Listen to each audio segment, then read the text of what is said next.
Assalamualaikum warahmatullahi wabarakatuh. Perkenalkan, kami dari kelompok 7 ingin menjelaskan tentang Perikatan Islam Berbasis Sosial yang beranggotakan Susi Ratnasari, Tarisha, Naparada, dan Ardi Nofriansa.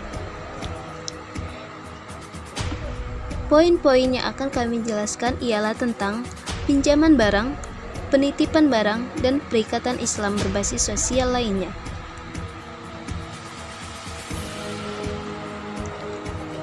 Pinjaman barang atau al-ariyah. Secara bahasa, kata al-ariyah berarti objek yang dipinjamkan. Kata al-ariyah diambil dari kata arah yang berarti pergi, zahaba, dan datang, ja'am. Menurut Syafi'iyah dan Hanabilah, al-iyarah merupakan izin kepada pihak lain untuk mengambil barang, benda miliknya tanpa imbalan. Dasar hukum al-ariyah terdapat dalam Al-Quran Surat Al-Ma'idah ayat kedua dan Surat Al-Ma'un ayat ke-7. Lalu terdapat dalam hadis riwayat Imam Ahmad, Bukhari, dan Muslim dari Anas. Rukun iyarah menurut jumhur ulama. Yang pertama, pemberi pinjaman. Kedua, penerima pinjaman. Ketiga, objek atau barang pinjaman.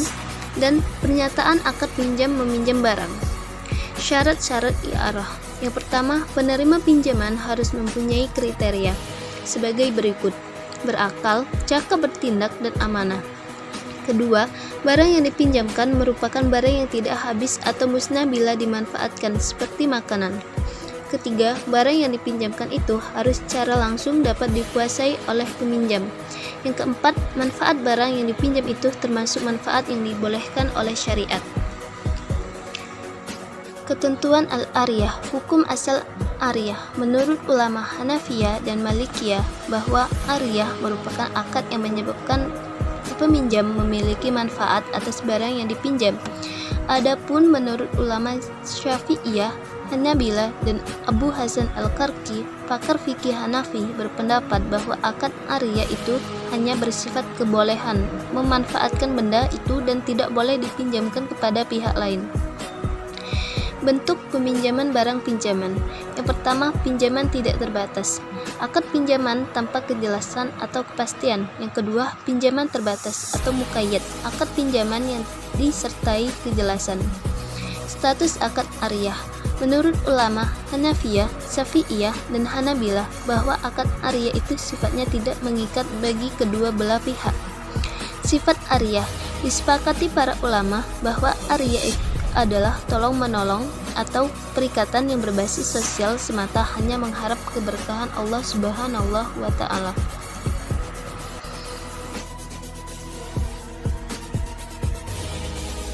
Berakhirnya ariyah. Akad pinjaman berakhir karena beberapa hal, di antaranya: 1. Pemberi pinjaman meminta agar barang pinjaman dikembalikan karena akad pinjaman termasuk ghair lazim, sehingga dapat berakhir karena pembatalan. Kedua, peminjam mengembalikan barang pinjaman baik setelah jangka waktu yang disepakati berakhir maupun belum. Ketiga, peminjam dan atau pemberi pinjaman tidak cakap hukum baik gila, dungu, maupun berada karena di bawah pengampunan. Keempat, meninggalnya peminjam atau pemberi pinjaman. Kelima, taflis, bangkrutnya pemberi pinjaman. Penitipan barang atau wadiah. Al-wadiah secara etimologis adalah tinggal dan kosong. Pada pasal 20 ayat 17 menyebutkan wadiah adalah penitipan dana antara pihak pemilik dana dan pihak penerima titipan yang dipercayai untuk menjaga dana tersebut. Rukun wadiah. Wadiah atau muda atau mustauda yaitu benda yang dititipkan kepada pihak lain. Kedua, sigat, akad, yaitu pernyataan penawaran ijab dan persetujuan atau qabul penitipan barang. Tiga, mudi atau mustaudi, yaitu pihak yang menitipkan barang.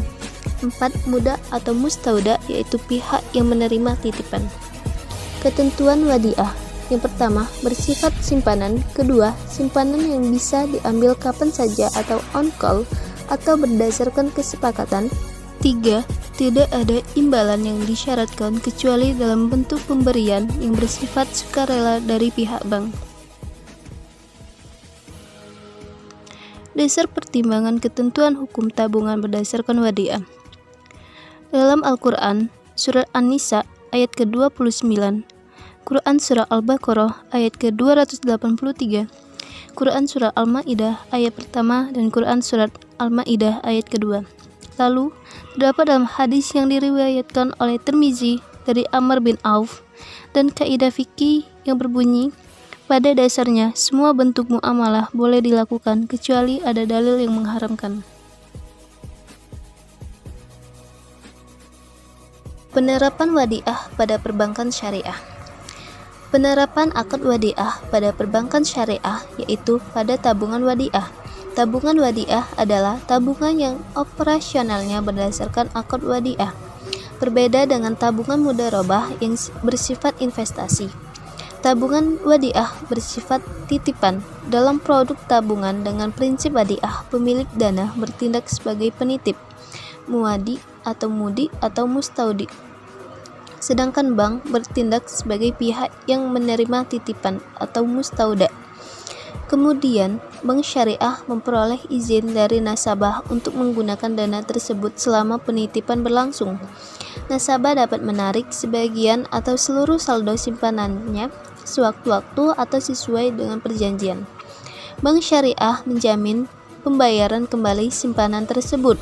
Semua keuntungan atas pemanfaatan dana tersebut adalah milik bank.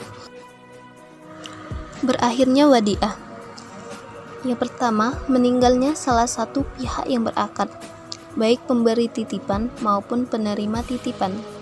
Yang kedua, penerima titipan terkena penyakit gila atau berada di bawah pengampuan. Yang ketiga, penerima titipan dibatasi hak perbuatan hukumnya karena bangkrut. Yang keempat, penerima titipan menyatakan tidak bersedia lagi memelihara atau menjaga barang titipan atau pemberi titipan menyatakan akad wadiah berakhir. Yang kelima, barang atau harta yang dititipkan musnah. Selain pinjaman barang dan penitipan barang, perikatan Islam berbasis sosial lainnya juga meliputi hibah, wasiat, wakaf, penemuan barang, nazar, kafarat, diat, dan zabaih atau sembelihan. Baiklah, itu saja yang dapat kelompok kami sampaikan tentang perikatan Islam berbasis sosial. Terima kasih. Wassalamualaikum warahmatullahi wabarakatuh.